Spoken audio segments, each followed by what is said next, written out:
John Conroy here, and I'm glad to be talking about Zero Day on the Cinematography podcast.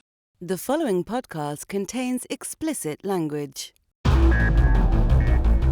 You're listening to the Cinematography podcast presented by Hot Rod Cameras, a program about the art, craft, and philosophy of the moving image and the people who make it happen. Coming to you from the world headquarters of Hot Rod Cameras in Hollywood, California, are your hosts, Ben Rock and Ilya Friedman. Hey there, Ben Rock. Hey, Ilya Friedman, what's up, as they said in 1999. Yeah, I guess that was 99. Wow. Yeah, that joke is 26 years old. You're welcome. I would say that probably at least 50% of our demographics that listening to the show had no idea what you were just talking about. They weren't born. They weren't born. Yeah, exactly. So Ben, who is on the show today? We are very excited to have Emmy-nominated DP John Conroy, who has come up repeatedly and been name-checked by other DPs over the years as, just an amazing journeyman. And I also would like to make a shout-out to my friend Tony Herbert, who made the connection happen. But also, Tony has been telling me about Conroy for years. And Conroy's got a great story. And I think that he's our second legacy DP after Jeff Cronenweth. John Conroy's dad, Jack, shot things like My Left Foot. Oh, wow. Yeah. Conroy talks about his early childhood. Like the first set he ever went on, I believe he said, was the John Borman film Zardoz. That's just a little taste of what you're about to learn from John Conroy. Nice. And he was nominated for Zero Day on Netflix, so definitely check out Zero Day. But he shot so many amazing things. I mean, like really, really amazing. He shot Penny Dreadful. He's on this season of Wednesday. And he shot a show that I keep telling people about, and I won't shut up about, that came out probably about 10 years ago, called Fortitude. And he was the main DP on Fortitude. And I love that show. And if you have the ability to check it out, it's a great, it's a police procedural that turns out to be a horror story. It's so good. And it takes place on the North Pole. Oh, wow. Yeah, I feel like True Detective Night Country did in no way ripped it off, but definitely owes it a debt. And now, Close Focus. All right. So Ben, a lot of stuff happening this week in the world of media. So we have our close focus, which is we talk about our topical thing for a few minutes before we get into the interview. We're going to get into that interview with John Conroy in just a few minutes. Yep. What's going on? What do we need to yak about? Oh my this God, week? man. I wish that we didn't have to talk about this, but I feel like it's impossible for us to not talk about the Jimmy Kimmel situation, which is basically him being indefinitely suspended for comments he made in the wake of the murder of Charlie Kirk. And I just want to say, like, we're not a political podcast. Anyone who follows either one of us for about 10 seconds would probably be able to deduce our politics. I'll just wear it on my sleeve. Not a fan of Charlie Kirk. Didn't think he deserved to die. I think that people who disagree with me should be allowed to speak publicly and make their case, which was also something that Charlie Kirk probably would have agreed with. That people he made a career out of debating people he didn't agree with. And but that being said, the views that he espoused, I don't share. I take no glee in him being murdered. Neither did Jimmy Kimmel, as far as I could tell. I saw the episode of Jimmy Kimmel where he said the offending thing that got... Look, it is not free speech. It's not a free speech violation if ABC cancels Jimmy Kimmel because they're a corporation and they're doing things in their fiduciary interest. Nobody said it was a free speech problem for CBS to end Colbert. Yeah. The line FCC that got crossed could have gotten involved if these really were problems. Yeah, to me, that's the line that got crossed, was that the FCC chairman publicly said that he should be canceled. And that's our government censoring somebody. And I'm sorry if you're not an American and you're listening to it, but it's the American government saying that what Jimmy Kimmel is saying is dangerous and he needs to be taken off the air. And of course, Jimmy Kimmel was a major critic of our president, Donald Trump. And I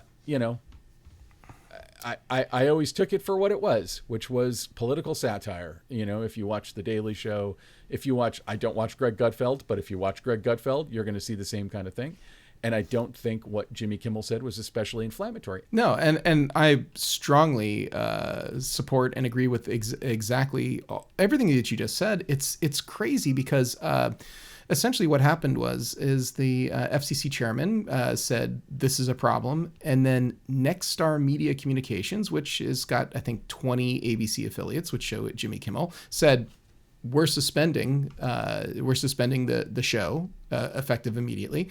And then Sinclair Broadcasting, which also controls a bunch of other affiliates, said we're going to go one further. We're going to suspend Kimmel, and then we're also going to show Charlie Kirk tributes in its space, which is interesting because it's like there wasn't any actual fines. There wasn't actually any. But they are saying that they would reinstate him if he made a meaningful contribution. This is one of the things that I've heard. That's correct. So to me, it ultimately turns around to a grift where it turns into get in line, which there's a German word for this, which is we were talking about a German word for everything horrible. Germany's got words. They got all kinds of words for things. They have a whole language.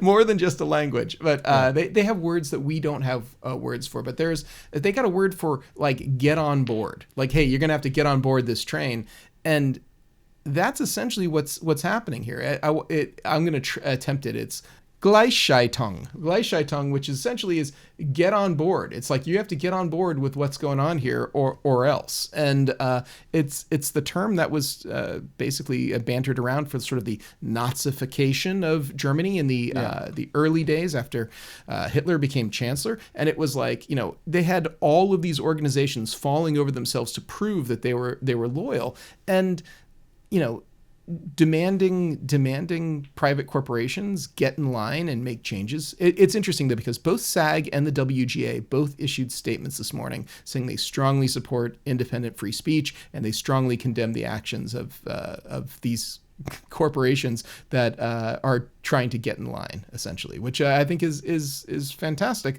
But it's like, wow, we all have to be really conscious of what's going on right now, because if you only listen to screaming talking heads and pundits, everything is so distorted and so angry. There won't be a meaningful conversation about what's actually going on at this exact moment. So I think that all of our listeners, for however many people are going to hear this, it's about 50,000 this month. They should, hopefully make up your own mind and actually not pay attention to the screaming talking heads, and really be consciously aware of what's going on in the media. And I'm super sorry to hear about the people with Jimmy Kimmel. Jimmy Kimmel is a fantastically produced show, and like all nighttime talk shows, they're topical. And boy, when you live in Trump's world, which we all do. I just got back from the Netherlands, and I can't tell you how many Dutch people brought up to me Trump. It was like, it was number one topic of conversation. It was like, oh, you're American, let me talk to you about Trump, which is like, I've traveled the world during many different regimes, and that's usually not the first thing that someone in another country wants to talk to you about. There was an old saying that politics was downstream of culture, and I feel like it's been flipped. And I don't think it makes the world. I don't think it makes the world a better place. I don't think it makes our media landscape a better place. I don't think it makes entertainment a better place, because I feel like Jimmy Kimmel is someone. All the late night hosts are people who kind of blend politics with culture. They're satirizing the news of the day, and if they got bad ratings, they'd be off the air. Like if they weren't bringing in as much money as they spent, they'd lose their jobs. But this is somebody engineering. This is social engineering on the part of the government. Absolutely, yeah. The social engineering is the perfect way to put it. Yeah. Because and I also think that it's kind of rich that the people who are always decrying cancel culture, this is what they want. They want to end the speech. I mean, whoever it was, the guy who shot Charlie Kirk, wanted to end the speech of Charlie Kirk, and it's wrong. Like, in my opinion, it's wrong. I think it's un-American to try and end anyone's speech. And this is a way that they can do, I'm not equating it obviously with murder, but this is another way to just try and silence speech. And it's like, well, when speech is out there that you don't like, I thought that all the free speech absolutists, all the people who were all about the First Amendment are saying, well, the cure is more speech, so, you don't like Jimmy Kimmel, get someone who has a competing message to Jimmy Kimmel, which you could argue Charlie Kirk was one of the people who had a competing message to whatever the left is. And, in terms of the size of the audience, I bet they're pretty comparable. Yeah, it wouldn't surprise me. Anyway, it's tragedy all around. I just have a hard time swallowing the idea that this tragic assassination is now the Reichstag fire that's going to justify the muzzling of people who have a dissenting opinion, and the government should never. The American way of life that I was raised in said the government shouldn't do that. Like Jimmy Kimmel's not screaming fire in a crowded theater. He's making political satire, and he did not make a joke at Charlie Kirk's expense. He didn't make even a tasteless joke. He made a joke at the expense of people who were profiting off of Charlie Kirk's murder. And I don't see that as even slightly problematic. So I don't know. No, but I think that there's a real rush to try to silence anything that even sounds adjacent to criticism, adjacent to commentary that someone might disagree with. And it's interesting because I thought that this actually might completely take away from people talking about Epstein, and I feel like the Trump administration really wants people to stop talking about Epstein, really wants them to. But I have noticed Epstein also continuing to proliferate, and people bringing that up again. So it'll go away for a news cycle, and then it'll come back because it's a bigger story. It's never going to end. Then I mean, I don't know. It's a huge. If you're a fan or a friend or a relative of Charlie Kirk, this is the story that's going to define the rest of the foreseeable future for you. But for most Americans who weren't in that group, like we're going to eventually get back to what we were getting back to. That, and I don't know. We're not a political podcast. I don't want to go down that rabbit hole too far. I just think that this will have a chilling effect, and it's like you go like, okay, what's going to happen to Seth Meyers? What's going to happen to Jimmy Fallon? What's going to happen to all of these guys? Yeah, it'll be more golf jokes.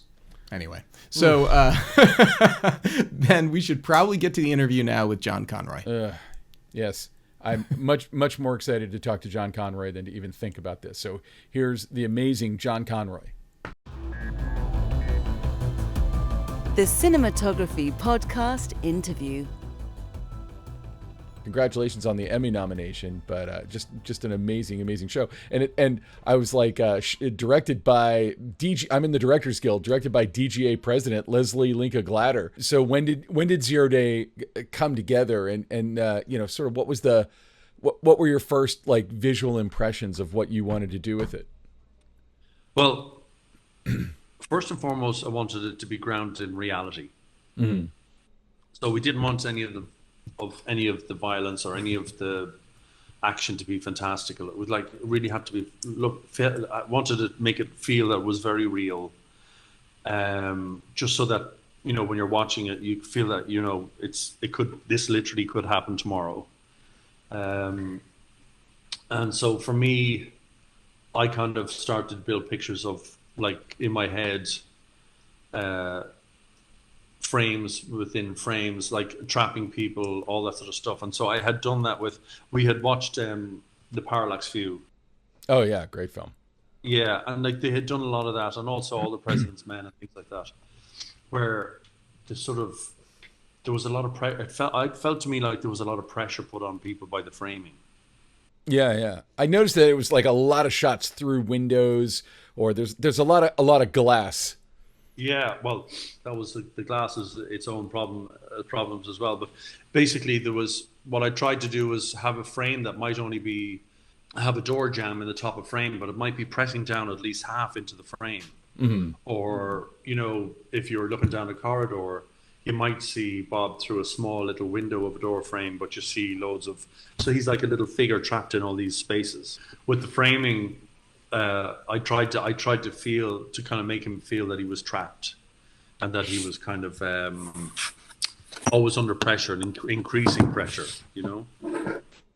So that was the first thing. And then I always like, for me, lighting wise, for my lighting references, I always go back, and even though it's period stuff, I love Joseph Wright of Derby and his sort of, that the painting, the bird in a vacuum, that it's like a all single source lights. For me, it's like if I can try and get the just one source, and I don't like very complicated lighting. I don't like tricksy lighting. I don't like over elaborate. For me, it has to be pure. And then if that's pure and the color is pure, then the performance really shines through, rather than trying to be too tricksy with it all. And you said that the glass was a problem in and of itself, but you're choosing to film through windows and stuff like that. And what I think that just instinctively, whenever I see a shot of a window, my brain starts looking for reflections of the camera or the lights or anything. And I never saw any of that. No, we didn't. We didn't have any paint outs, which was great. We had, oh, wow. We had 5 layers of glass in the commission office. And with Leslie, the camera's always moving. And so basically I actually went and sat in the place for about, during the prep for a couple of days, just looking at it and watching how the reflections played and where they were bad and where they were okay and how you get away with it. And so I basically made black panels that would fit every pane of glass in the commission. Oh, really? And then whenever they were behind camera, they were blacked out. So you weren't getting double reflections back on yourself. And then I used to have a sort of 6x4 black sort of panel made with little eye hole slits in it for the grip to carry it. And he'd always follow the camera. Oh, so wow. There was never, so there was always just black behind the camera. So you never noticed it. And then as somebody was walking under lights, I would have them dim behind us so they wouldn't light the camera. Oh, wow. So so there was a lot of light cueing going on. My gaffer Eric Boncher and my grip Kevin Lowry, we kind of had we put a lot of work and effort into building the blacks and cueing the lights and following and then basically trying to like if you'd walk straight towards a door but you'd never see the camera because I'd never have it lit, so it'd be cued for the light that's lighting the actor just as they walk through to go off as you kind of go under it. When you're doing something like that, how do you make sure that that the dimming is never visible on camera? How do you time that out? How do you work that out? Just you do it in the rehearsal and then you react off that, second team rehearsal. And, you can see, you can watch it by eye. You can see where the actor is and the camera is and kind of work it that way. I tend to light a lot of backlight anyway, so I probably would have dimmed them off anyway as we went under them so that they weren't light. So, and I kind of dim lights on lighting cues the whole time because I like to have the camera moving and, so I constantly dance with the lights around the camera to kind of favor the back and side light rather than it becoming front lit on the other side. Interesting. So you shot the whole series, which we've talked to a number of people who, they shoot the whole series or they shoot the pilot and someone else has to follow them or they had to follow someone else's lead, whatever. And you've done both. Like you've been the lead DP on lots of series. And you're even right now, like you were telling me on Dune Prophecy, you're shooting some episodes, not others. What's the difference for you in terms of, I'm not saying would you rather do one or the other, but like what's the difference between shooting a whole series like this? To be honest, I don't have any. It sounds bad, but I don't have any snobbery about wanting to always be the lead DP.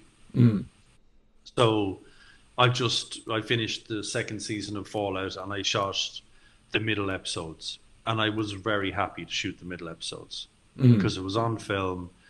Kilter are a great company to work for, having worked with them on Westworld, and I don't mind what episode it is, because ultimately, if you're lucky enough to be shooting, you should feel lucky enough that you're shooting. especially these days. That's the truth of it. Like, Yeah. so for me, doing all six was really great because I felt that I could curate the whole look of the show by episode. But if I was only going to do 2 episodes, I would have enjoyed it just as much. Really? I don't have that need to be the lead DP, or I'm not going to do the job. I'm not that type of person. I actually think to work is such a privilege that I wouldn't be. I would feel that I'd be taking it for granted. Well, what was the thinking behind having because schedule wise and probably budget wise, it might be easier to have multiple TPs, multiple directors. Bob only wanted Leslie to direct, and that was it. So we kind of prepped it like it was 3 2-hour movies. Oh, okay. Yeah. So we front loaded the prep, a lot of shot listing at weekends, but and it was fine. It was great. I really enjoyed it. So, and as I say, I was great because you got to kind of curate the look a bit more. Yeah, than yeah. If you were just popping in for 2 episodes or 3 or whatever. So, I mean, is Robert De Niro? I've never had the pleasure, but did you have to pass any kind of muster with him because he's a big voice in how the film how the show gets made? Yeah, I think I when you're a DP on any job, you have to get vetted and checked by everybody up the chain. But I think he was obviously, I did the job. He was very happy with me, and he was a very, very sweet man, very generous man. And, I loved to shoot it. One of the privileges of my career to shoot him, and he was very gracious and took notes and never, was very helpful with the camera crew and respectful. And overall, it was just like a really, really good experience. No, that's cool to hear. And, also there's I wanted to kind of ask you, there's a shot that kind of opens episode 2 that kind of goes in, there's a cut there, but it kind of goes in through the window of his house, and then it's in with him, and it circles around him, but there's a weird time passage kind of stuff popping on and off kind of a thing. And he's you mean the memory? The memory. Yeah, exactly. But it's like the opening sequence of episode 2. That's right. So it's after the chopper you're with the chopper, the blades. And so basically what that was, we did all that. That's all in camera. So we did that with the bolt, which is like a robotic arm. Mm. And it's like a motion control thing. And so we did a pass with Bob in the desk where we wrapped around him. Yeah. And then we took him out, and then we did a pass with the desk, and then we took away books, added books and stuff. So myself and Leslie, when we were researching how people deal or try when they lose memory and trying to remember things is that they always try and strip everything bare in their head and start afresh. Mm. So what we were trying to do was create that emotion where he would go into a place, strip it of everything, and then start to build it up again based on what he thought he could remember. Yeah. And obviously it took a few attempts to get there. But that's motion control, right? Yeah. But that one shot was just one bolt. It was, exactly. It was one motion controlled shot. And then the rest of them, what I did, I built a poor man's 3D rig, really. And I put 2 Venice side by side, and one kind of off angle to the other, and basically shot the shots of books coming in and out and all that sort of stuff, of shelves and lights going on. And then they were able to overlap them or not in the edit as much as they liked. Oh, wow. They could use one or the other, or they could join the 2 together or judder them together. And I use hand crank camera as well. So I love shooting film. And so a lot of this, one of the things we wanted to transition to was when he was scribbling on the paper in the prep. Myself and Leslie were kind of just scribbling and our notes, and we kind of, I don't know if you can hear that. I can. And we were thinking, God, wouldn't that be a great way to get back into the chopper? Oh, wow. Yeah, to go on the nib of the pen. Yeah. And basically and then come out and you're back in the chopper, you overlap the sound of the Oh, that's so blade. cool. Yeah, so that kind of came out in our many meetings about memory and our prep and stuff like that. So yeah.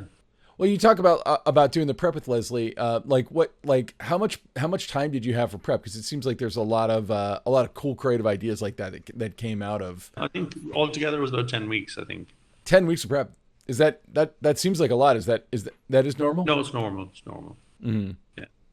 Normally, if you're setting up a show, or if you're doing the first few episodes, you normally, because you're building sets and you have to look at the set design, and if you're not there and they kind of go down the wrong path with the set design, it's a real pain to have to correct it. So you're kind of in there with this. Stasia White, our production designer, was fantastic, and like, for example, the ceiling tiles, the ceiling lights in the commission, we really tried to pick a pattern on those. And so what we did, we wanted a uniform pattern, but I was thinking it wouldn't be cool if the pattern was irregular, but uniform, just to give everyone a nod that something wasn't right. And so that we tried to do that in many places, where we'd always trying to give little nods that there's something just not right. There's something a little bit off here, and that was I think that was a really great design that she came up with, so, and that was one of the reasons I didn't gimbal the glass in the commission. I could have gimbaled some of the glass to start help with reflections. Now, it would have cost a lot of money, but every time in my experience I've gimbaled glass before, if you've got a really great patterned lights in the ceiling, then one line it looks as if it's on the piss. It looks like it's going off somewhere. And it just gives the game away. Yeah. So I took the chance, and I figured I'd be able to work it out not to see the camera, and like, for example, when you're looking back from the monitors back into the commission room, that's all the glass wall back there. Basically, I was able to black out using the screens, maybe 2 feet at the bottom of the screens. So the camera was always in the black area of the screens, but you still saw the screens reflected. Oh, nice. Notice they were just missing 2 feet at the bottom, where if we had left them on, you would have seen the camera silhouetted by them. Oh, man. Well, that's painstaking. Like, it seems like, but very often I have a rule in my head. It's kind of, and some, like, by and large, it's kind of right, where you can scout somewhere on the first day and people always ask you questions. What are you going to do here? What are you going to do there? And you kind of give them answers, but they're not the right answers. And then you go back the second time and you go, okay, I'm still not sure what I'm going to do here. It's pretty much always the third time when stuff clicks, for me anyway. And then, so when I used to walk into the committee every morning before I came into work, I'd walk in as they're building it and just spend half an hour watching everything, and then come out, and then you could see it being built, and day by day you could see things that were going to be problems, and then as things were built, those problems might go away, but then they might cause new ones. And I think before we got in there, we had about 2 or 3 weeks where it was kind of almost fully dressed. And as I said, I just sat in there for a day or two, and just took it all in and watched it and saw what all the problems were going to be or not going to be, and then thinking about it the whole time. Then you come up with it's really interesting how it happens. Most of the time you'll come up with solutions by just being in the space. Now, are you able to start even thinking about what the problems might be when you see like a rendering of the set or even a set design? Yes, for sure. Because especially with concept artists and things like that, where you have people draw concepts and stuff like that. For example, you might have a set and it might have a great top light on it, but they won't draw anybody with black bags under their eyes under the top light. Yeah. And so I'd be going, well, you can't do that. That's not a proper representation of a top light. You're going to have to give them dark eyes, because that's what it's going to look like. So, things like that, where I kind of look at concept art and go, well, that doesn't make sense. You have like a white tiled floor and everyone's silhouette, and you're going, that's not going to happen. The bounce is going to come, so. Yeah. And so that's one of the things about being on early. You can kind of spot that, and you can kind of work with people, as opposed to against them, and just work with them and talk about it and say, look, realistically, this is what we're going to be up against when we're shooting. So that's basically that. Oh, that's cool. And how much pre-concepts were done on the show? Because there's action sequences in the show, but it doesn't seem like something you would heavily previs. No, everything was. There was a lot of rehearsal there too. Like with the actors. With some of the action sequences, yes, for sure. Oh, okay. Yeah, they would kind of try and rehearse beforehand. For example, when Jesse is kind of taken on episode 4, that sort of little fight or whatever, that took they were together for a day just working that out, what was going to be right, what was going to be wrong. But by and large, nowadays, most stunt guys love doing previouses, and they record them and they edit them. Yeah.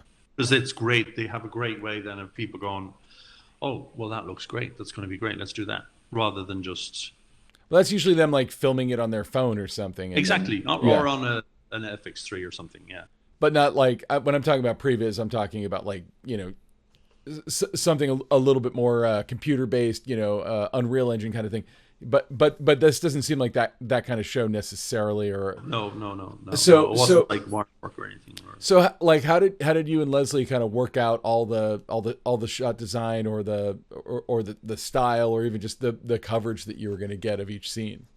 First thing, Leslie always says, what's the scene about, and what's the in, and what's the out. So we would go along to every set. So we visited every set weeks before we got to shoot them, and if it wasn't weeks, it was the weekend before if they weren't ready. Yeah. And we would just shotlist on our own, the two of us, and just go through it and literally try and, first and foremost, Leslie always wants to try and find what's the scene about. Then we find out what the scene's about. We talk about that, and then we go, right, what's the in? What's the first image of the scene? And then once we try and get that right, then that kind of leads to the next, to the next, to the next, to the next. And then we're kind of thinking, okay, the transition, what's the next scene? Where are we transitioning to? What's our out? And so we would have done that and made loads of notes for the 10, 12 weeks or whatever it was. And so you said that you did it, basically it was like making 3 2-hour movies. Now, and this is something that I always kind of, I want to know how people do it, because when you're taking on something which is basically 1 6-hour story, even if you cut it into 2-hour blocks, did you shoot it like 2-hour blocks, or are you shooting parts of did you shoot each episode? It's more how we kind of clump the prep together. So like all the scenes, for instance, at Robert De Niro's house, like you shoot those. Yeah, we would have spent more than one day, probably. I think we were probably 5 days. So here's my big question about that then. So if you're creating some kind of a visual arc over the course of the series, how do you kind of keep in your head, do you have a system, and some people don't and some people do, to know like, where are we in this story? And it's not just, is it day or is it night? Like, I don't know if you're doing different things with lensing or filtering or the kind of movement you're doing, but like, how do you keep the arc of the whole thing in your head if you're making such a massive, like a 6-hour project like this? For me, to be like, we had a few rules that we always did, was that basically Bob was the person bringing us on this journey. Yeah. So we would always come in with him or go with him. So that was something that we that stood through the whole thing. And then we're trying to find ways, like for me with light. So in the camera tests, I basically, when I do lens tests or camera tests or hair and makeup tests, I always ask if people will stand full figure so we see the costume, and then they'll walk forward, and then I'll switch the light direction on their face, so it's lit from the left hand side, or it'll be, then I'll switch and it'll be lit from the right hand side. And out of that I can kind of get an idea of people's, because it's actually really interesting. People's faces look different when you light them from one side or the other. And I found with Bob that when he was lit from his right hand side, that he looked more severe, than when he was lit from the left-hand side. So for the interrogation scenes and scenes that I wanted him to be more severe in, I lit him from that side. And when he was serious, and when it was more emotional, I kind of tried as best as I could to light from the other side. So things like that I would always have in my head, and then I would try, and as we would go forward with the series and things got more serious and serious and serious, I would try and do that, try and change the light direction on his face.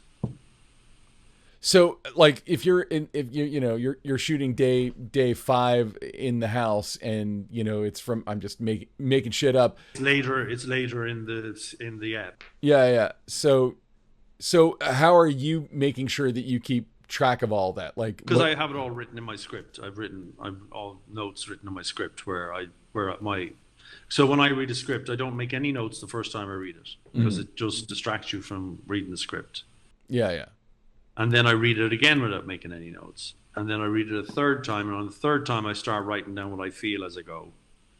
And then once you get into the sort of developing the look and developing the style, then I will add more and more notes to each scene and what I want to achieve with the look and the light of each scene and the emotional feeling that I want to get from the light from each scene. So I will have that all written down in my notes. And then before we shoot the day before, I will have read all those scenes. I'll have reread my notes and said, okay, this is something, I would have had it all prepped anyway, but I would go, okay, remember, this is something I wanted to do for this scene, and like a perfect example of it is that when he goes into the flashback, where he finds his son has overdosed and died, and it's really emotional. I have the light coming in from the windows, and it's kind of catching that side of his face where I want him to be a bit more vulnerable, as opposed to when he's in the interrogation scene, when he's lit from the other side. And so that's stuff that I will have already written down and have made notes. Does it ever did that ever conflict with the blocking? Sometimes, but you try your best to make it work. And if you can get it done enough, you'll get a grammar, so obviously I would never force the blocking, but I would always try and say, it'd be good if you sat over there and if it was much of a muchness, I would always have that in the back of my head and try and do that, And what camera did you shoot on? The Sony Venice 1. Mm-hmm. We used the the Panavision Artiste lenses, and we kind of had a sort of adjusted them to be a little softer because of our cast. They were sort of quite senior, and I wanted to be kind to their skin. So they had I think it's called a noir, sort of a little sort of a look to them, which kind of softens them, and almost like having a black pro mist on them. I was going to ask if you had, because when I was watching it, it felt a little black pro misty, and I was going to ask if you had any kind of if you did any other filtering, or if you did that in the grade. Yeah, no, that was in camera, and actually had a great colorist, Roman Hankovich in Harbour. He was fantastic, actually. And one of the things we did in the camera tests and all that sort of stuff was actually we really worked on those to create the LUT for the show that gave us a really softness. And I tested the lens in Panavision for 2 days just to get the right look on skin and stuff like that, just to make sure that you want people, you don't there's nothing wrong with aging skin, but you don't want people to be going, oh, that's a bit much. You prefer it just to be, you're not noticing it at all, actually. No, that totally makes sense. So I kind of want to ask you about your background, way before this. But I feel like it's impossible to talk about your background without talking about your father, Jack, who is himself a legendary cinematographer. And I feel like the only other time we've ever had someone on here whose father also was a DP, or his parent was also a DP, we had Jeff Cronenweth on, obviously, who shot Fight Club. He shot a bunch of David Fincher stuff, but his father, Jordan Cronenweth, shot Blade Runner, and if you gave me like In Cold Blood. yeah. Yeah.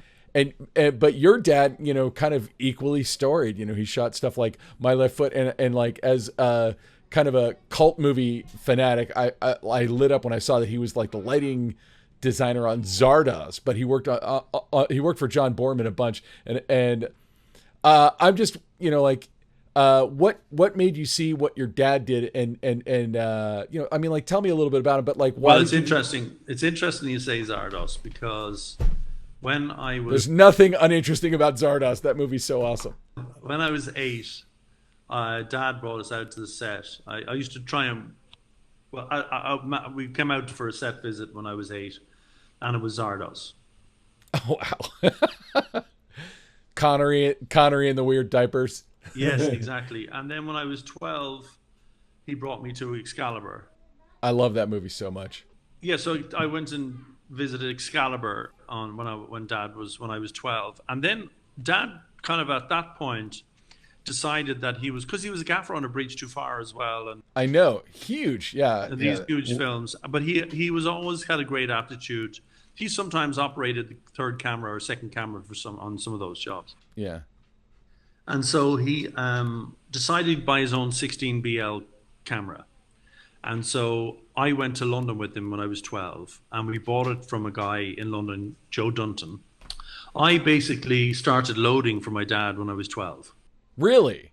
Yeah. So I was loading the 16BL. This is on like big movies, or this is just like These would be like commercials, documentaries, things like that, where on my school holidays, on Saturdays or whatever like that. And I was still in school, obviously, and then I went to boarding school, but at summer holidays, I'd come home, and my dad sometimes would go, "You can come to work with me on Saturday," and I'd wake up and he'd be gone, and I'd go to my mother and I'd say, "Look, Dad's gone to work without me. What happened?" And Mum would say, "Well, look, he tried to wake you up, but you were asleep. You fell back asleep." I said, "Oh, okay." So I got a little job across the road in this hotel at cleaning toilets and that sort of stuff. I saved up enough money to buy an alarm clock. The next morning, he said he'd take me to work. I had my alarm set, and I was waiting dressed outside his door, and he had to take me to work. I did that for years and years and years. Whenever I could, I used to do it. And then when I left school, I went to Panavision to work as a prep technician in London for 3 years. I played a bit of rugby over there for London Irish under-21s. And then I started loading on the field. So that was my first job. Like, I often ask people, like, when did it occur to you that being a cinematographer was like a job that could be pursued? But for you, it was just like baked into your whole life. It was interesting times, though, because I think Dad had gone through... He had a great time as a gaffer, like a very successful time. And so he went through a bad period of when he tried from gaffer to lighting, it actually took a few years to get that break. Yeah, yeah. It was quite discriminatory in Ireland at the time. People didn't think an electrician could be a cameraman. It was a bit snobby. But he's persevered. And of course, he shot a little short film called The Woman Who Married Clark Gable. Mm-hmm. And he knew Noel Pearson. My mother was a mezzo-soprano singer, and she knew Noel Pearson, the guy who produced My Left Foot. Oh, okay. And that was the introduction between Jim and Jack, was my mother and Noel Pearson, basically. And so basically, once Dad had shot My Left Foot, there was no stopping him, and he was flying it as a DP. And I worked for him as a loader for a while, and then a focus puller for a while, and then he ended up shooting second unit for me on Broadchurch. Oh wow, stuff like that. What's that like? What's like? Well, he was very cheeky because he kept moving my lights and flags and stuff when I wasn't looking. I'd have to say to him, "Dad, please don't do that." Like, and he goes, "Yeah, okay, all right. Don't be too touchy. It's okay." So it was really nice. Yeah, really nice. Wow, that's cool that you got to work with him like so closely like that. Especially as you were kind of a top flight focus puller for many years. Yeah. I started thinking about becoming a DP myself when I did the Da Vinci Code. That was when I thought, you know what, I think I could be a DP. And so, I did The Bourne Ultimatum, and then I did Sweeney Todd, which was my last film as a focus puller. And I asked Tim and Darius Wolski, could I shoot the second VFX unit, second unit VFX unit? Because Tim always does it at the end. And he said yes. And so I started lighting then. I had my own difficult journey. I didn't work for a couple of years. It was very difficult. Lost a lot. But then I shot one little short called Mother's Little Helper. Mm-hmm. And at that stage, I was almost ready to quit because, to be honest, I wasn't that impressed with what I had shot myself before. It was all a bit too formulaic. Mm-hmm. When this little short film came up, I said, right, this is going to be my last thing I'm going to shoot. So I'm going to just shoot it. I'm not going to listen to the rules or this, and things like this is what people ask me about, what's the best tip that I could ever give somebody when they're filming, is that it's not an exposure, it's an image. Mm. And that's what I was thinking too much of, exposure, when I was shooting my first sort of stuff. No one really taking notice of it. And then when I shot this little short film, I actually treated I was actually going to treat it like making images. And then once I started looking at it like that, I did a little film called Wild Decembers. Someone at BBC saw that. And Anthony Byrne gave me a great break on that. And then once I did Silent Witness, I did 20 episodes of Silent Witness. And that was like my sort of film school in lighting, because they never gave us notes. They never minded if it was too dark. And each 2 episodes were like one movie. And so you were able to really build up different genre styles, and you might look at something and go, I'm going to try that, I'm going to try this. And once I did Luther, then I was up and running. Yeah, Luther, and then Idris Elba had you shoot his debut feature. Yeah, which was great. Yeah, which was brilliant. And I got my first Emmy nomination for Luther, and I was I still think, I can't believe that I've got a second one. It's like such a big deal for me. So I never take anything for granted, and every time you get even a nomination for anything, you go, oh my God, I can't believe it. Oh yeah, I bet. Especially, I mean, I feel like the marketplace is becoming less saturated, but it hasn't yet. But like the last vestiges of peak TV are out, so there was so much stuff. So to rise to the top of what's out there is a big. I don't know how anyone picks anything, and everything is so good as well. You just look at the category I'm in, I'm kind of going, Jesus, like everything is so bloody good. I wanted to ask you a little bit about focus pulling, and I actually have a theory, and you can correct me if I'm wrong, but I've talked to a bunch of people. I feel like people who come up through the camera department get really excited about lighting, and I feel like a lot of the stuff you've told me about Zero Day is about lighting. And I feel like people who come up through being gaffers get really focused about their lenses.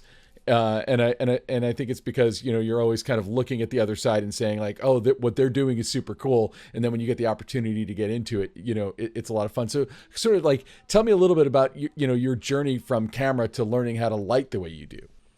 Apart from my father, who taught me more than I can ever thank him for, I worked with people like Philippe Rousselot, Adrian Biddle. Oh yeah, he's great. And Darius Wolski, who really helped me, particularly Philippe, I would say, particularly invited me to come with him to look at rushes or dailies the next morning. Mm-hmm. I learned so much from him.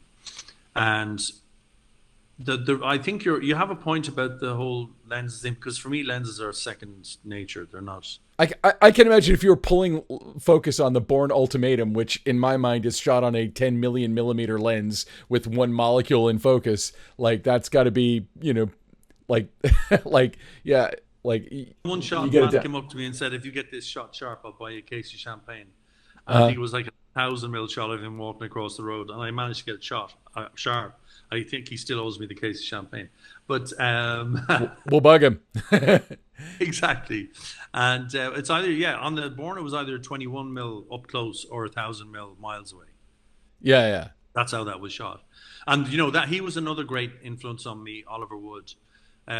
Oliver was like, there's a few DPs that when I was focus pulling, Adrian Biddle and Oliver in particular would say, look, you're going to be on the B camera. If you're on the B camera and you're 100 feet away from the A camera, take your meter and you just get your own exposures. Mm-hmm. Rather than me having to shout them over to you or whatever. And so I started doing that. And then when the more the stuff came back and it looked fine and it looked good or whatever, then the more and more, and then like Adrian in particular got me just light inserts on Rain of Fire with and like little insert units and little. I love that movie. I think that movie's an unsung movie. It's such a cool film. It is, and it looks beautiful, and it kind of started Christian Bale's career and stuff like that, and like as an adult, I had my own 3-day second unit. I was the B camera focus puller on that film. Oh, and wow. all of a sudden I'm lighting the second unit, but that was all down to Adrian. Mm-hmm. And so there's a few DPs in my life that have always been very helpful in terms of, they give you a real leg up. They actually tell you why they're doing things, and so I try and do I'm not saying that, everyone wants to listen or whatever, but I try and do that myself with my own crew now. No, well, I mean, I think I mean, there are obviously people who are just perfectly happy to be an AC or something like that, but so many people who are gaffers or first ACs or operators especially are, on a trajectory to move up to DP eventually. Yeah, well, I mean, I operate my own films, like, so, and I love operating. Actually, it's one of my. It's apart from lighting, it's my favorite. Like the framing for me is so important, and like when I did Flora and Son. It was a small movie, but the draw for me was because I was going to operate it as well and work with John, and it was just like back to when I was shooting Luther or something, or back to the Happy Prince with Rupert. That for me, it's like to be a lighter operator is an ideal situation for me. But you kind of need to do it with one camera. If you've got multiple cameras, it's very hard to keep an eye on everything. I did it on Broadchurch. Yeah. And when we had the B camera, I actually had the B camera monitor, on my camera as well, just because I could look at the framing and stuff like that. And there were a few times, I shouldn't really say this, but there was a few times when I actually tried to pan my camera to pan their You have that instinct. I had to stop myself. Yeah. So, I love operating so much, and I still do it whenever I can. Did you operate on 0 day? No, there was I did a few shots, like a few things, or and I get on try and get on. I had such a great operating team on that. Greg Taverner and Wilde Byrne, like just such a great operating team. For me, I just might jump on a remote head every now and then and just say, let me try this. You grew up with this with your dad, being a gaffer and then being a cinematographer, and you did you go to film school at all, or did you? No. I as I say, I left school at 18 and went over to London for 3 years, and then I never went. I just became a clapper boy, a focus puller, and operator and DP. So were you always thinking I'm going to be a DP one day, or were you just thinking camera department is a career? No, it wasn't until the Da Vinci Code. And was that your first feature? To shoot, yes. Mm. Yeah. I'd done a few shorts and stuff like that before. Mm-hmm. And what was the big lesson from moving from shorts to a feature to owning the whole feature like that? I suppose you just get more time to have more fun. That's like, it is like, the pressure that you put on yourself in work is more than it can be pressurized in work, because it's always time. You'd never have enough time, and no one ever says there's a 1-page scene, take all day to shoot it. Shoot as much as you like. They'll always go, we should probably try and do another scene here. Yeah. So, so you're always up against time.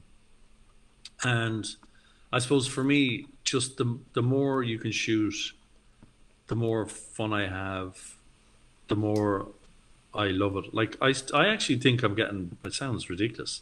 I actually think I'm getting better Like the more I shoot, like I've so much to learn. Of course, the more you do anything, the better you get at it. Yeah, exactly. And I kind of realized and that's why I'm not like, for example, um, when I was doing the 0 Day, in fact, and the writer's strike came up, I got offered to a Hallmark film called My Norwegian Holiday, and the rate wasn't great, and it was a 3.5 week film. 3.5 weeks. Oh my God. Yeah, but I didn't need to do it. It was in between while the writer's strike was going on, and it was in Europe, in Norway, and I thought, you know what? I actually going to try and do something from 0 Day, and I'm going to shoot this and try and shoot some of the lighting setups that I want to shoot with on 0 Day. Oh, really? I just did it as and then you're shooting it. That must be the most intense Christmas movie ever made. And I love shooting it, and I love the cast. I love the director, and he was a very sweet guy, and I just loved shooting. And I think that's the thing. Like people ask me as well, what's the advice you can give? Like advice you can take or leave it, but just keep shoot. Just keep shooting, and as much as you can, and don't be. And like for me, and maybe I don't know, because maybe other DPs have more curated careers than mine, and they might have do more movies or whatever. But for me, I just want to work. I don't want to be out of work. Mm-hmm. So, as I say, I'm not snobby about the work. Like I would never say, "Oh, I'm only going to do features," or, as I said, I have to be the lead DP. For me, it's such a privilege to be shooting that I don't. And I think that's the thing about the more you shoot, the more you learn. And then when you get to do a film, you're kind of film fit. Mm-hmm. Like normally, I love doing a film after a series because you're so film fit after doing a series that when you go into the movie, it actually becomes like, when you're training for sports and the training is really hard and the match actually is easy. Yeah. I'm not athletic in the least, but I imagine that's what it's like. Yeah. That the training's really hard, but the actual playing of the event is actually really enjoyable. Mm-hmm. And so that's how I kind of look at it. Well, I appreciate what you're saying, and sometimes I feel like we all get wrapped up in the pressure and the hard how much has to be accomplished, yada yada. And I love what you're saying. It reminds me a little bit of what Seamus McGarvey was. When I talked to Seamus McGarvey, making movies sounds like the most fun thing you could possibly do. And I guess I want to ask you, how do you keep it fun for yourself, or is it just something that you just enjoy it so it's inherently fun? But how do you because it is a lot of pressure, and you got to get X number of pages, and the sun's setting, and we got to get that goddamn truck out of the way. Whatever's going on. Well, I think that the thing to do is look at it like you are the privileged person to be in that position in the first place.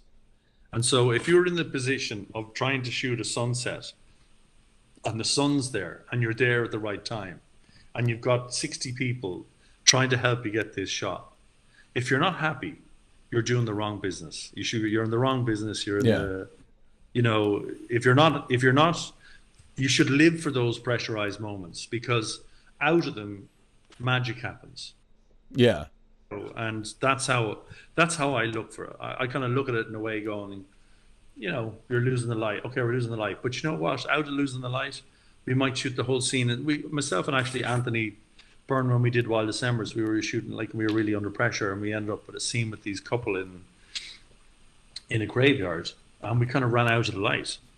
And I kind of said, well, why don't we just put the camera really low and put them holding hands and dancing around each other in complete silhouette against the sunset sky? And it was stunning. And we had planned another stunning shot of them against the sun, and it would have been stunning, and it would have been a bit more chocolate box. But this had a real visceral feel to it that wasn't like the first way we were going to do it. And it was just a great lesson in going, take what you're given and make the best out of it. And that's the way I look at it. That's amazing. I think that's a great place to leave it. Thank you so much for coming on the show for our listeners, viewers, where can they, besides going on Netflix right now and watching? Watch Wednesday. Wednesday. Yeah. I shot episodes 2, 3, 5, and 6 of the new season of Wednesday and my good friend PJ Dillon did the other 4 episodes. And did Tim Burton direct all of those? He did 4 episodes. He did PJ's episodes. I had Paco Cabezas and Angela Robinson. And Fallout's coming out in December, which I am so excited about. The trailer dropped last week, and I'd say there's a lot of 50% of it is my stuff, which I'm so excited about. Oh, that's so cool. That show is so unique, and so you know what? And talk about fun. That was great fun, and like pressurized again. And I shot a lot of the volume stuff. Oh, that's cool. Yeah, well, we should have you back on when that drops, man. Well, cool. So anyway, we should point our listeners definitely to obviously 0 Day, which you're Emmy nominated for episode 2 on. And also Wednesday, and yeah, you have an outrageous body of work. I feel like we could talk for hours, but we'll have you back. Yeah, I really enjoyed it. Thanks so much, Ben.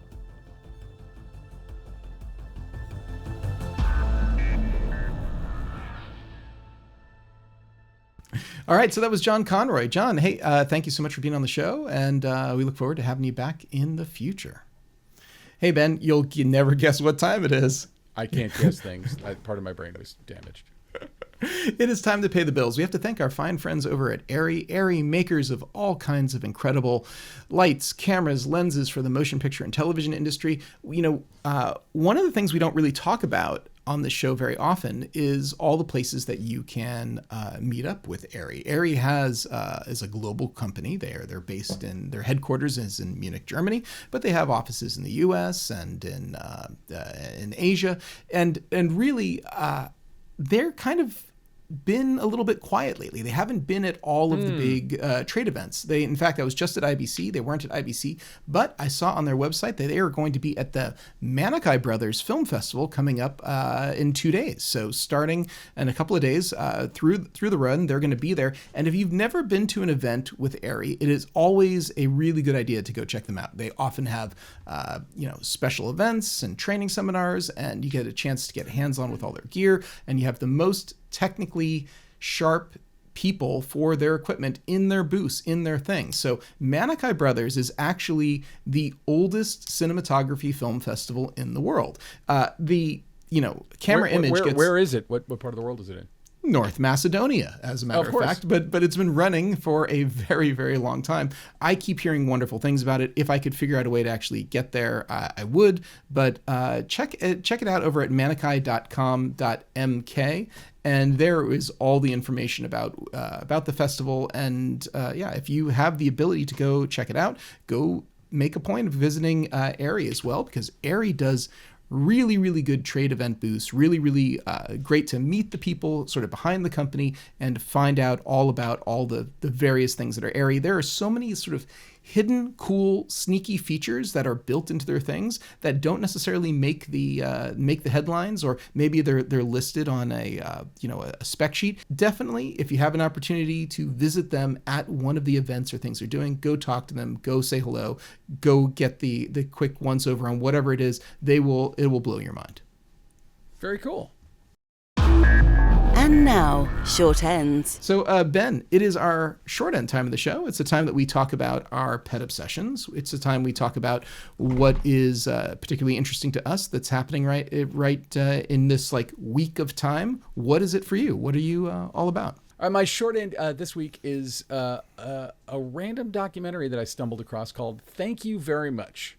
And it is about Andy Kaufman, the comedian Andy Kaufman, who died in the, I think, early or mid 80s. And he's for people way younger than me. You may have seen him in the movie Saturday Night that came out last year. Andy Kaufman was a character in it, and he was possibly one of the most subversive comedians of all time. Like Sacha Baron Cohen in a way does a kind of Andy Kaufman bit. But I don't know. It's really hard to describe. And I have to say, I've never found Andy Kaufman even slightly funny. And there was a movie made about him called Man on the Moon that came out, I believe, in 99 or 2000, directed by Milos Forman. And I appreciate that movie and I love Milos Forman's work, but that movie failed to answer the question that I've always asked, which is, why did anyone like this guy? Like, what was funny about him? And this documentary finally answered that. Like, I don't find it funny. You can't explain a joke. You know, if someone tells a joke and you don't get it, you don't get it. And I will never get Andy Kaufman as a performer. I'll never understand the attraction to him. But it was interesting to see this documentary, which draws from modern day interviews and also a lot of archival stuff, that kind of brought me into the world of him and made me understand, like, at the time, you know, it's kind of an anti-establishment period. And I always found that his humor seemed to be sort of like, up yours for expecting me to entertain you. But it's like, you're at a comedy show, so that's entirely the point. But it was very, very interesting, and it has some rare footage. It also has some rare footage of him, like, after he was diagnosed with lung cancer and close to death, and they had a big party for him and stuff like that. You kind of see him there. It was pretty interesting. It was shot by Jeremy Leach and Brandon Summerhalder, and I think that, you know, those are the interviews and stuff. I think they look excellent, and yeah, it's definitely worth checking out, especially if you are like me and Andy Kaufman has been a perpetual head scratcher for you. But by the way, I also kind of want to, on a secondary note, totally unrelated, but I know that I mentioned the Regal screenings of classic movies last week. Have you been? So in the last week, I saw Citizen Kane, Taxi Driver, The Thing, and then last night my wife and I went to see Pan's Labyrinth. And that's awesome. All of them, the projection is great. The picture quality is awesome. The sound is awesome. And to me, this was actually one of the most heartening things about it. Almost every time the theater, if it's not jam-packed, there's like a couple of empty seats. But it's like pretty packed screenings. I know I'm in Los Angeles, which is going to attract more people like that. But I will say that the theater I go to, which is the Regal in Sherman Oaks, has been kind of a ghost town for the last several years. So to be there on a Wednesday night to see a movie that's almost 20 years old and it's packed, and we are all there with Pan's Labyrinth, which is just such a perfect. Every one of these movies has been like a perfect movie to see. Like this week, I'm going to go see A Clockwork Orange, which I've never actually seen in a theater. It's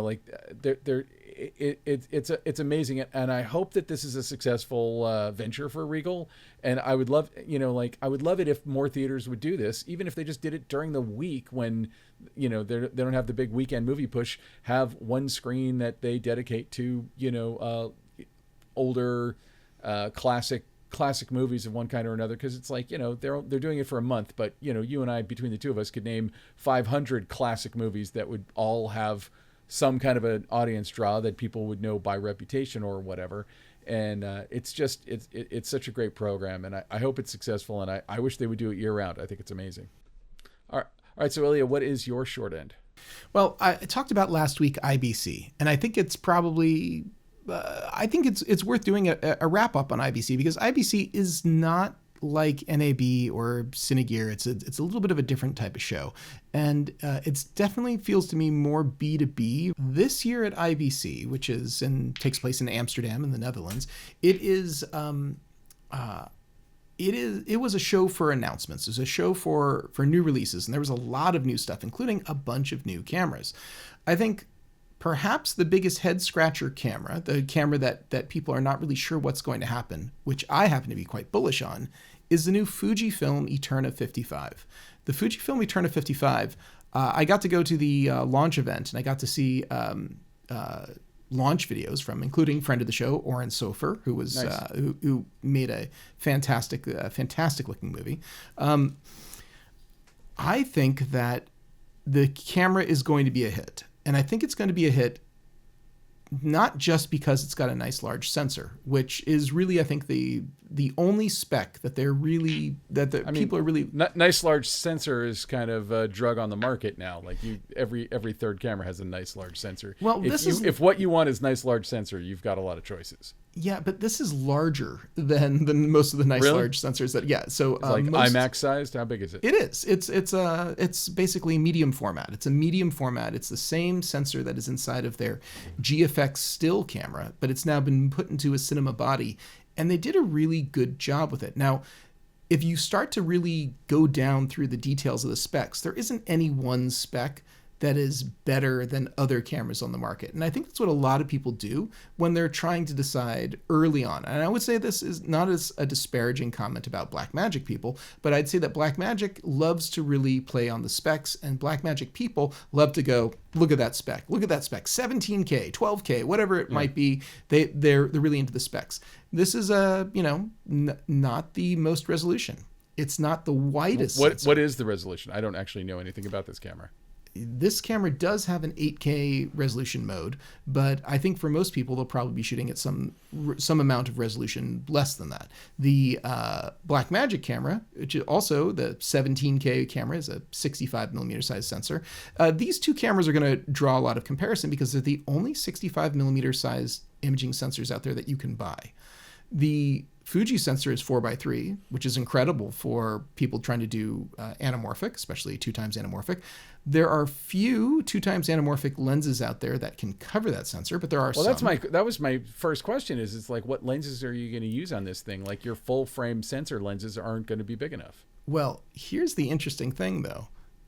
Very inexpensive anamorphic lens manufacturer Blazar has lenses as wide as 33 millimeters in their 1.5 Remus series. And they fully cover the sensor. And one of the short films that they showed at the launch used those lenses, and they look really damn good.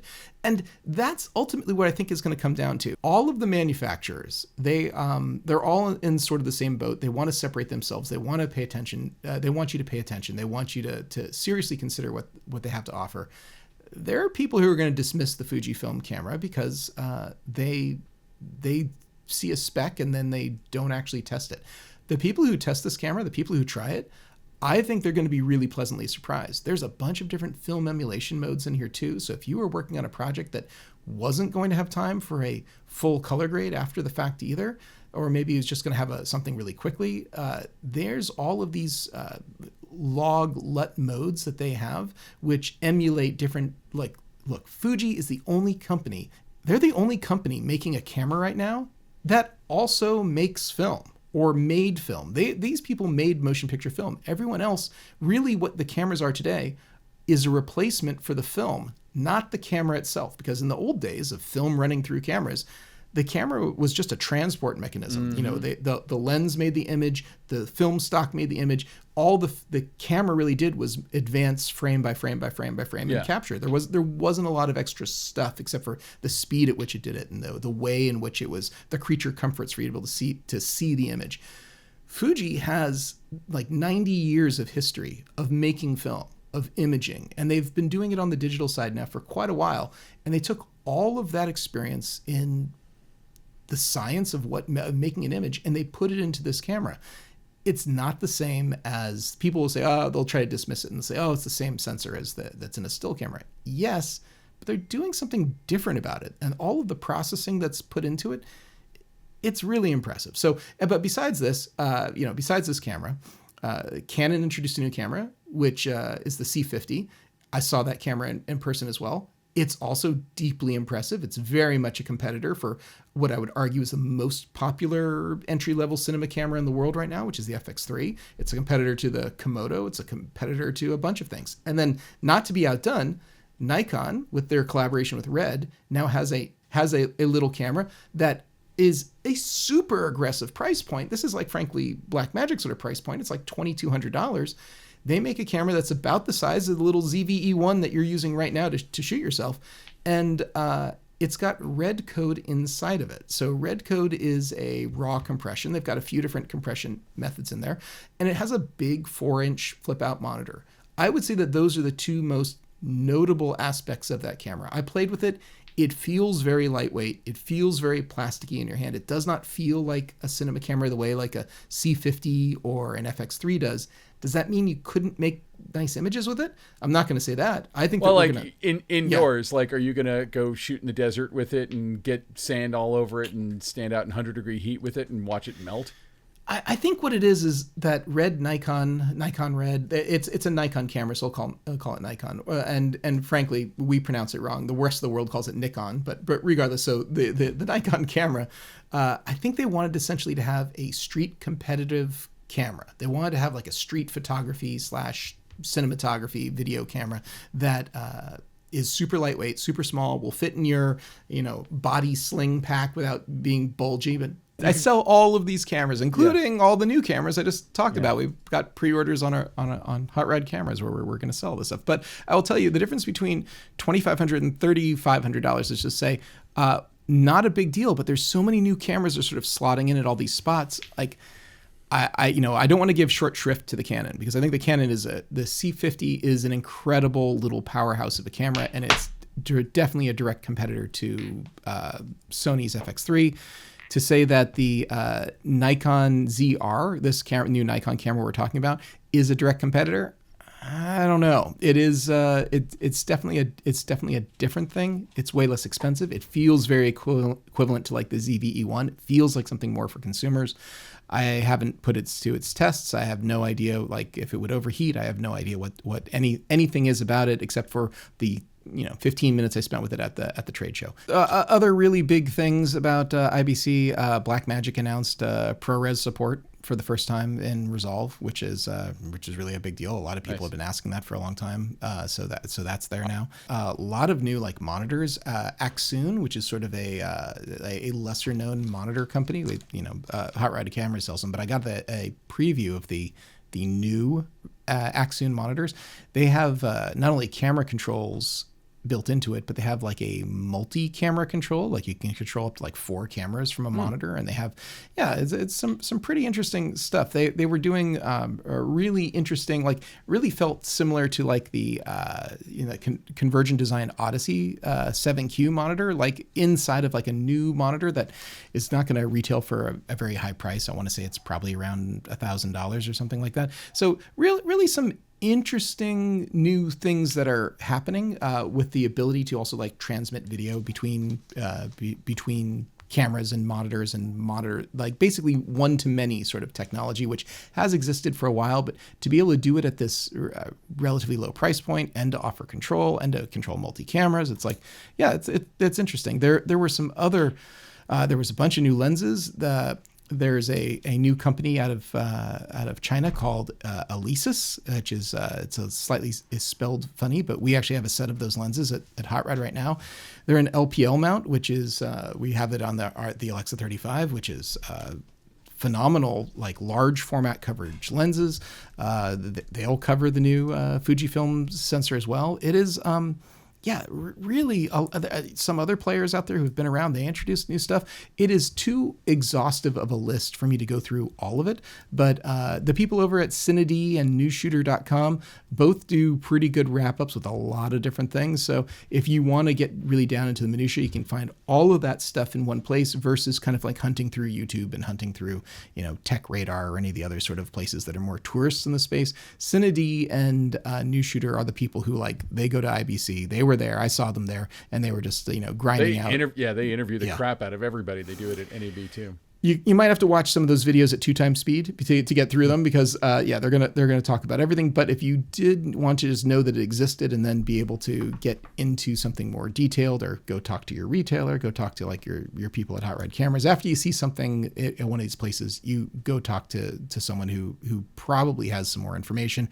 Or like, look, we're getting a demo of the Canon C50 coming up in a couple of weeks, and we're really going to get to play with it then. So it's interesting. There's a lot of new stuff, and it's also a time when people historically, the last couple of years, have not been buying a lot of gear since the slowdown in the industry. But I will say that all of this new stuff coming out, I don't know, maybe most of it is sort of geared towards the owner operator versus the rental house. We'll see what happens. We'll see who picks these things up. It could be really interesting. Yeah. Cool, man. Well, that about does it for us. Ilya, before we go, where can people find you on the internets? You can find me over at Hot Rod Cameras, hotrodcameras.com. Ben, where can people find you? You can find me at benrock.com, and you can branch out from there and see the whole Ben Rock extended universe. It starts right there. All right, Ben. Origin story and stuff. Do we go back to like the day of your birth? Is there some baby pictures there? Do you have your birth video? Is that on? Is that yes? Alas, there would have been no video of my birth because it was so long ago. All right, it's described in cuneiform on a clay tablet, but I've got it next to the Rosetta Stone. So Ilya, who do we have to thank this week? Let's thank Alana Cody, who was both producing and editing these episodes. Is she liking editing it? I don't know. I don't know. I like might be a strong word, but she's getting better and faster with each one. So I'd say, yeah, it's. Well, I'll let her answer that question. All right, Ben. We got to thank Kays too. Kays Alatrachi, who made all the music that you heard in this episode. So Kays and Alana, thank you very much. Ben, do you want to take us out?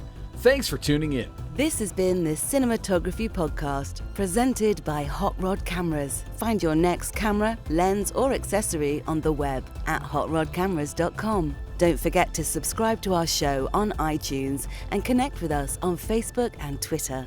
Thanks for listening.